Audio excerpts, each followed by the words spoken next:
Saya ingin mengutip salah satu ayat dari bacaan Injil yang baru saja kita dengar.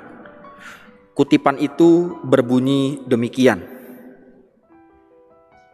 Perintah Allah kamu abaikan untuk berpegang pada adat istiadat. Dari apa yang dikutip di dalam Injil yang baru saja kita dengar, ternyata saya mencoba untuk merenung-renungkan dengan beberapa pertanyaan sebagai berikut. Apakah perintah Allah itu masih relevan untuk menuntun hidup manusia? Sekali lagi saya katakan, apakah perintah Allah itu masih relevan untuk menuntun hidup manusia?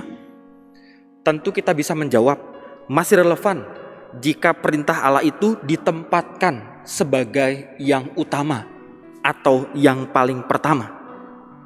Tetapi menjadi tidak relevan seringkali juga dari kita mengatakan yang namanya perintah Allah itu kan urusan pribadi, Romo. Yang namanya perintah Allah itu kan bukan yang utama. Yang namanya perintah Allah ya sudah jalani hidup saja, nggak perlu dipikirin. Dan bahkan yang namanya perintah Allah yang memang sudah adanya seperti itu, sudah bagus, sudah baik. Tetapi mari kita juga merenungkan lebih dalam lagi tentang bagaimana akhirnya Yesus itu bersikap terhadap orang Farisi dan juga ahli-ahli Taurat. Sehingga apa yang saya kutip tadi ataupun kutipan Injil yang baru saja kita dengar, perintah Allah kamu abaikan untuk berpegang pada adat istiadat. Ternyata itulah yang mau dikritik oleh Yesus kepada mereka, yakni orang-orang Farisi dan ahli-ahli Taurat. Lalu pertanyaannya, apa yang mau dikritik dari Yesus kepada mereka sekalian? Ternyata ada 2 poin. Yang pertama, ternyata orang Farisi ataupun ahli-ahli Taurat berusaha untuk menempatkan adat istiadat dan untuk meniadakan yang namanya perintah Allah. Padahal sebagai orang beriman, sebagai orang hidup, kita tahu yang namanya adat istiadat adalah peraturan yang dibuat oleh manusia. Sedangkan yang namanya perintah Allah itu bukan buatan manusia. Itulah yang akhirnya membedakan. Lalu poin kedua yang mau dikritik oleh Yesus adalah ternyata apa yang dilakukan oleh orang-orang Farisi dan juga ahli-ahli Taurat, apa yang mereka lakukan itu mutlak sebagai alat pembenaran di dalam kehidupan. Sehingga yang dikritik oleh ahli-ahli Taurat kepada para murid-murid Yesus, kalau pulang dari pasar hendaknya jangan makan dulu. Hendaknya melihat segala sesuatu itu harus dibersihkan terlebih dahulu. Dan itu adalah adat istiadat yang diciptakan oleh mereka, sehingga akhirnya mereka mengabaikan yang namanya perintah Allah itu sendiri. Lalu pertanyaan berikutnya adalah bagaimana dengan kenyataan hidup kita sebagai umat beriman?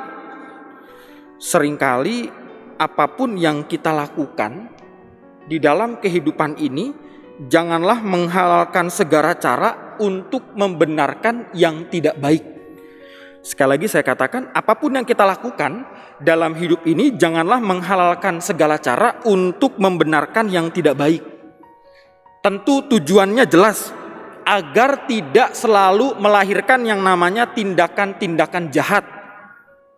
Sehingga kita tahu harapannya sebagai umat beriman, kita sekarang sudah bisa membedakan nih, mana yang dibuat oleh manusia dan mana yang sungguh-sungguh berasal dari Allah. Maka kalau ibu bapak membaca lagi setelah pulang dari perayaan Ekaristi ini, akan kisah Injil yang baru saja kita dengar itu sebenarnya sangat menarik sekali. Dan akhirnya Yesus mengangkat semuanya dalam sebuah jawaban tentang apa yang dikatakan juga oleh Nabi Yesaya.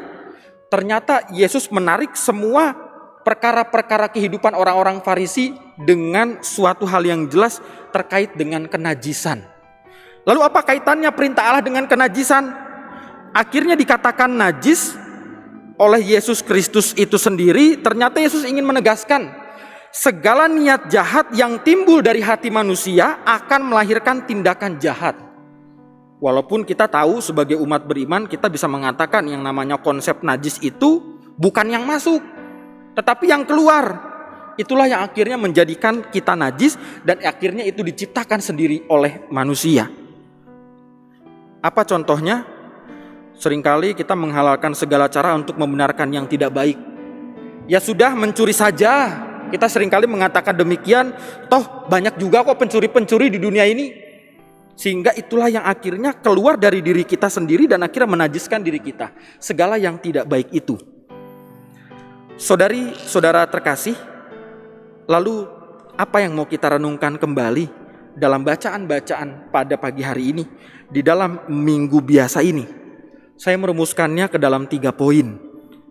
Yang pertama, ingatlah bahwa yang namanya perintah Allah itu harusnya sebagai tuntunan untuk kesempurnaan hidup dan bukan yang lain-lain.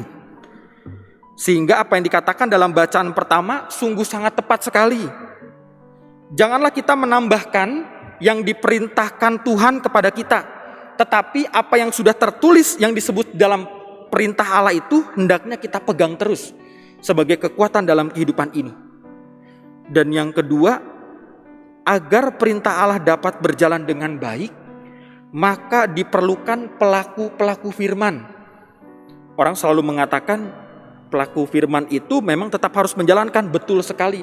Tetapi kalau perintah Allahnya itu sudah baik, dan kalau tidak ada yang menjalankan, itu sangat sulit sekali dan sangat disayangkan sekali.